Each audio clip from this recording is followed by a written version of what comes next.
Hey guys, this is Preeti. Welcome back to my channel. Guys, आज हम बात करने वाले हैं एक थाई हॉरर मूवी के बारे में जिसका नाम है दी parallel.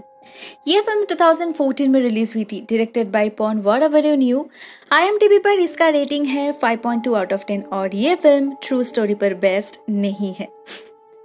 Okay, now let's start with the video. दोस्तों, इस फिल्म की शुरुआत होती है एक बहुत ही यूजुअल डे से, जब एक सिंगल मदर अपने शॉप में अपने बेटी मोबाइल के साथ बिजी थी। मगर कुछ ही घंटे के अंदर उस दुकान में एक आदमी आकर हमला कर देता है। इनिशियली सिर्फ चोरी करने के इरादे से ही वो आया था, मगर जब ये लेडी उसे रोकने जाती है तो वो भी उसे जान से मार डालता है। और ये सब कुछ वो 9 साल की छोटी सी बच्ची मोबाइल देख लेती है। ऑफ कोर्स, इस खूनी को कोई भी सबूत नहीं छोड़ना था, तो वो मोबाइल को भी मारने जाता है। लेकिन ठीक तभी मोबाइल की माँ उस पर हमला करके उसे मार डालती है, ठीक वैसे ही जैसे उसकी खुद की मौत हुई थी कुछ ही देर पहले, कीले पर उसका सर पटक पटक के। लेकिन ये असल में मोबाइल की माँ नहीं थी, वो तो कब की मर चुकी थी। ये उनकी आत्मा थी जो मरने के बाद भी अपनी बेटी की रक्षा कर रही थी और आगे भी करेगी।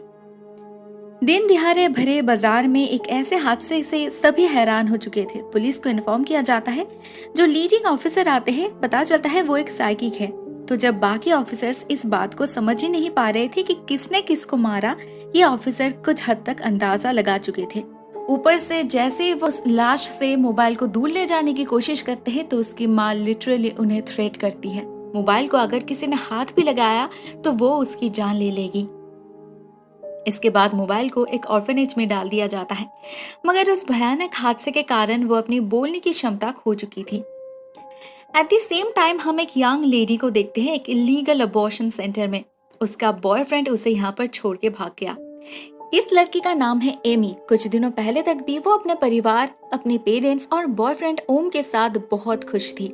लेकिन जैसे ही वो प्रेग्नेंट हो पड़ी, सब कुछ बदलने लगा। ओम को टेंशन हो गया और वो उसे दूध में सिडेटिव्स मिलाकर बेहोश करके क्लिनिक में लाकर फेंक दिया। एमी के मर्जी के बिना ही उसने अपना बच्चा खो दिया। ये क्लिनिक जिस डॉक्टर का था, उसे अपना काम भी ढंग से नहीं आता था, तो उसने ऑपरेशन कुछ इस तरह से किया कि इन फ्यूचर एमी कभी भी मां नहीं बन पाएगी। इस हादसे से एमी बहुत ही ज्यादा ट्रॉमेटाइज्ड हो पड़ी। फिजिकल हेल्थ के साथ साथ उसका मेंटल हेल्थ भी खराब होने लगा। वो शायद आज या फिर कल उस बच्चे को अबॉर्ट कर ही देती।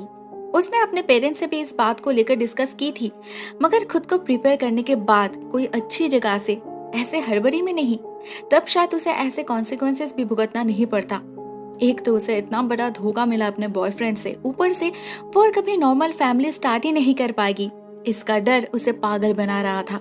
अकेलापन उसे खाए जा रहा था, फिर भी वो सोशलाइज नहीं कर पा रही थी। इस सबके बीच सिर्फ उसकी माँ ही थी जो उसे समझती थी। सिर्फ उनसे ही बात करके एमी को सुकून मिलता था।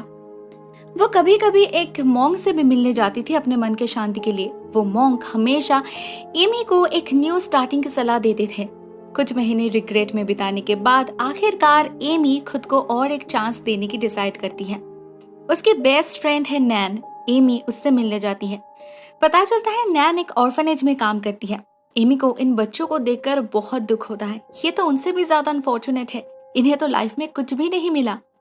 और यहीं पर एमी की मुलाकात होती है मोबाइल से। हाँ, मोबाइल इसी ऑर्फनेज में रहती है। नैन एमी को बताती है कैसे इस बिचारी ने इतने कम उम्र में अपने आंखों के सामने अपने माँ को मरते हुए देखा। सब कुछ जानकर एमी को बहुत खराब लगता है, इतना कि वो सपने में भी मोबाइल को देखने लगती है।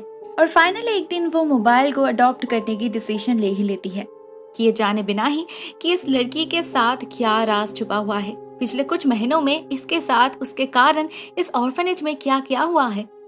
हमें पता चलता है मोबाइल उस ट्रॉमा से अभी तक बाहर नहीं निकल पाई। उसकी हालत भी कुछ एमी जैसी ही है। वो किसी से बात नहीं करती, किसी से दोस्ती नहीं करती, हमेशा अपने डॉल को लेकर बैठी रहती है जो उसके माँ का लास्ट गिफ्ट था। सभी बच्चे उसे तंग करते हैं, लेकिन एक दिन इन्हीं बच्चों को मोबाइल के पीछे एक साया दिखता है, जिससे वो लोग इतना डर जाते हैं कि डर के मारे बीमार पड़ जाते हैं। बुखार में तड़पते वक्त भी वो लोग उस साये के बारे में ही बात करने लगते हैं, जो और कोई नहीं, मोबाइल की माँ थी। इससे पहले भी ऐसा कई बार हो चुका है। जो नर्सेस मोबाइल के साथ रूड बिहेव करते थे, उन्हें भी वो साया दिखता था। इस ऑर्फनेज में तो इस बात को लेकर दहशत फैल चुका है। फाइनल एक मीटिंग बुलाया जाता है इस बारे में डिस्कस करने के लिए। वहाँ एक नर्स रिजाइन कर देती है। वो इस भूतिया बच्चे को और हैंडल नहीं कर सकती।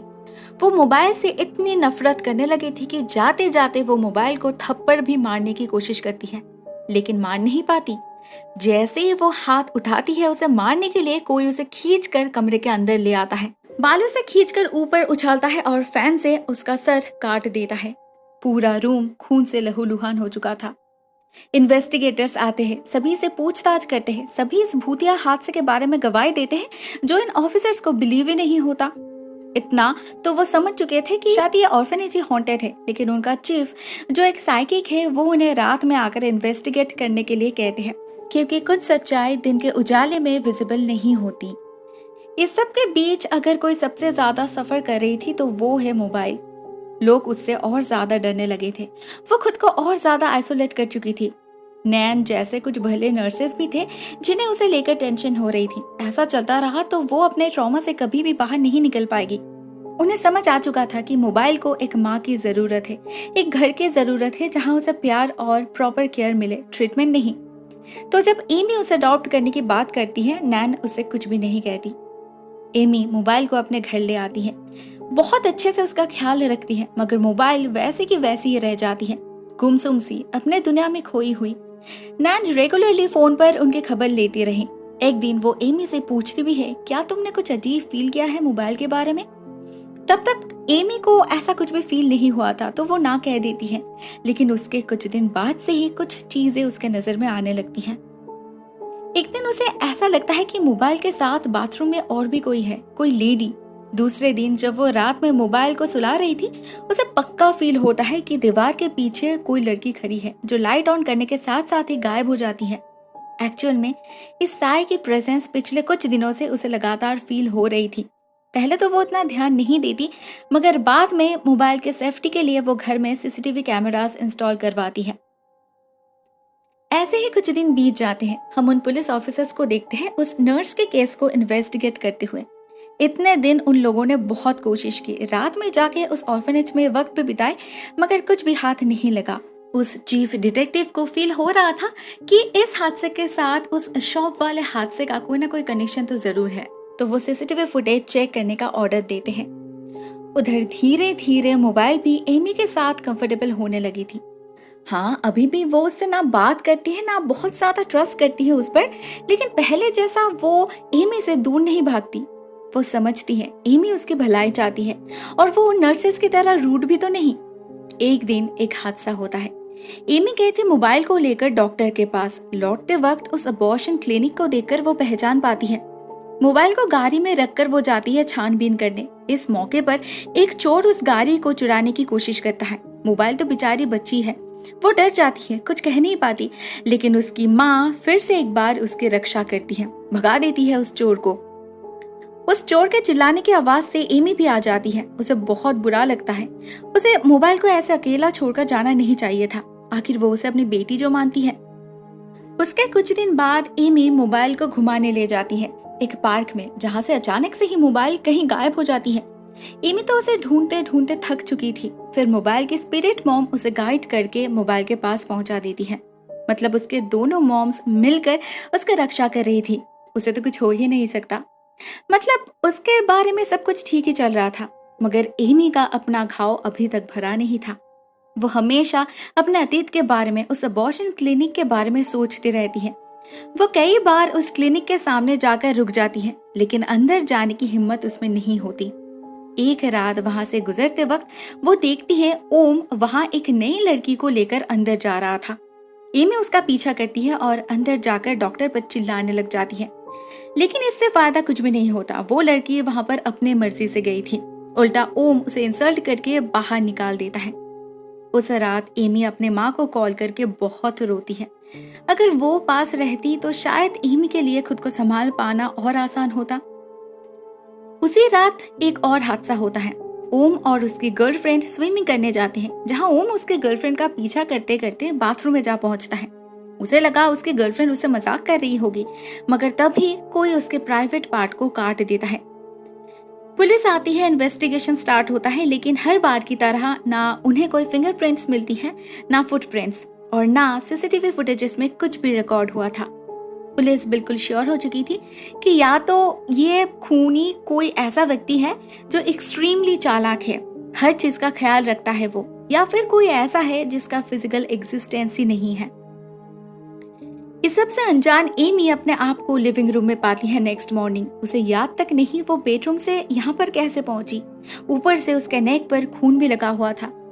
एमी बहुत ज्यादा कंफ्यूज्ड हो जाती है और पता नहीं किससे कहती है मुझे अकेला छोड़ दो। अपना मूड चेंज करने के लिए एमी मोबाइल को लेकर और ज्यादा बिजी रहने लग जाती है। वो डिसाइड करती है कि अभी मोबाइल को पढ़ाई में ध्यान देना चाहिए।